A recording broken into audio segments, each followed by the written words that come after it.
Alright, well hey, this is the 8th installment of the Prospect Perspective, and this one is Denis Boytsov.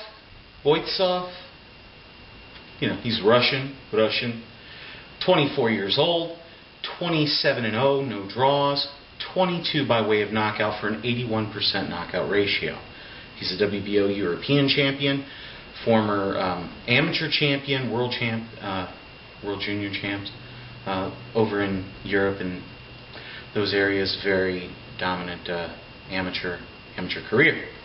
He's 6'1", which is a little bit short for a heavyweight, but you know, Mike Tyson wasn't exactly the world's tallest, and Rocky Marciano wasn't either.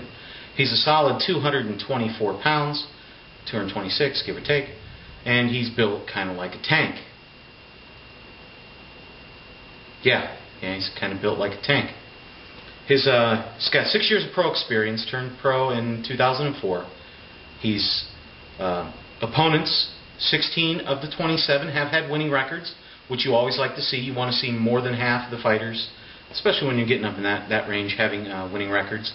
His last, or 4 of his last 5 opponents have all been ranked at least 150 or higher in the world. Now, some of you might be like, oh, well, he's like 103. Yeah, Vinny Matalone, I think, was 103. Yeah, and then Garcia was 150. Gavin was 56. And, dang it, I forget it, 73 was Bidenko. So, and the last guy that he beat to win the title was actually ranked a lot lower than any of those other guys. And he was like 270th. So when you pull up his record and you look, you're like, okay, you know, he has fought some decent competition. Going into it even further, you'll notice the 22 knockouts, but in his last 8 fights, which this is weird, half of them haven't been knockouts. So it's been well under that 81% knockout ratio. Then you could say, well, yeah, but if you go his last 4 fights, he's 100%. And that's true, too. Now, he didn't KO Vinny Matalone, who is, or Matalone, however you want to pronounce it, potato, patata. When you see him, you see he didn't KO him, but Brian Minto knocked him out twice, and Evander Holyfield did as well. So, out of his 6 losses, you know, 3 of those came by knockout, but he didn't do it. But, in his last couple of fights, when you watch him, he is landing very, very short, crisp, powerful shots. Now, breaking him down, the first thing you'll notice is you love his defense. His hands are nice and high. He doesn't have a lot of movement, but when he does, it's very good, and I would like to see him incorporate more of the movement. Sorry about that. I would like to see him incorporate more of the movement in there. I want to see a little more of the head movement coming in, a little body movement coming in, because he's pretty much straight, and then he waits for you to make the shot, and then you do it, boom, boom. Very, I guess it's positive because there's not a lot of wasted energy, but it's not like the guys that he's fighting are freakishly fast or they're going to make him pay like a David Haywood or someone like that. Because, you know, even though he's a prospect, you're 27-0, you're the WBO European Champion, you're getting in line for the titles. I mean, he's top 15 by BoxRec. So, looking into him, let's break him down a little bit. When you notice his jab, and I'm so glad these are heavyweights because now my speed actually pans out. Anyway. So when you see his jab, you're not seeing the speed. You're not seeing speed flying out. But you are seeing a solid, precise, crisp, short power jab. He's coming in. And when he's landing that jab, they're solid. Every shot that he hits moves something. Very, very solid shots. When he throws the right, it's a very clean, crisp, chopping right. He just chops in, he sees his opening, and he keeps it nice and short. Everything he does is short. Works the body very well. Hurts his opponents bad when he's popping to the body. He's hurting them bad.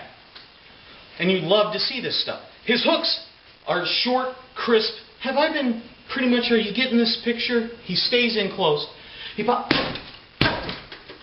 When he comes, you'll see it. It's beautiful. He has a great counter left hook.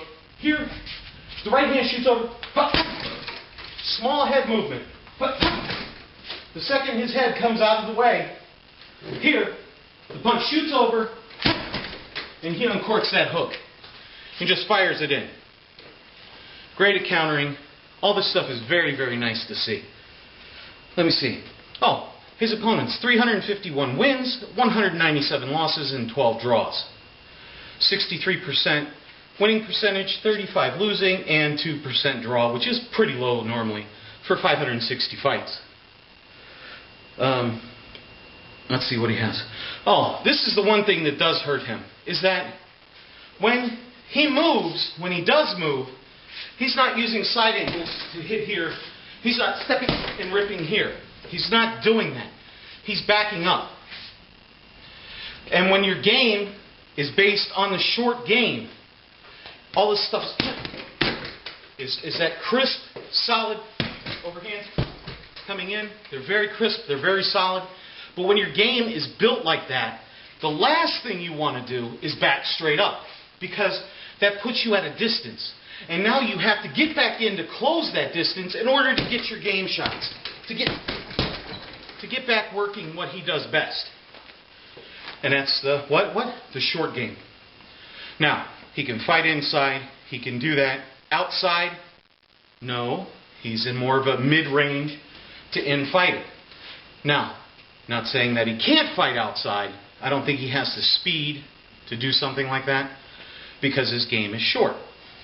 Now, he drops his hands when he loads up, but that's pretty much anytime you see a fight, when they're throwing, that hand drops, and they're landing, and they're throwing the shots off, and that's going to happen. You know, you're going to have that happen all the time. And you see it, but he keeps his D tight for the most part, and that's what you want to see. Now, what do we have here? Now, he closes hard. The second he's going in, if he hits you and thinks he hurts you with that jab, that power jab, that he just studs in there, the second that connects and he thinks he's got you hurt,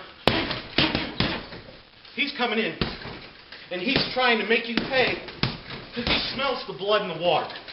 And he is going to go off like a shark coming in there and attacking you. Now, I think a guy like Tomasz Adamek would be a great fight for him.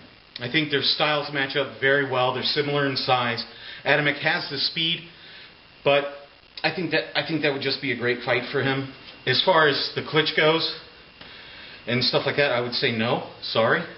But against an Adamek, an Areola, even a Hay, I think he does stand a decent shot. Hay might be just a little too fast, but he could touch him with that chin. He could get inside. Hay doesn't like that. So we'll see about it, okay? Well, hey, this is the 8th installment Boxing Perspective. If you like it, comment, rate, subscribe.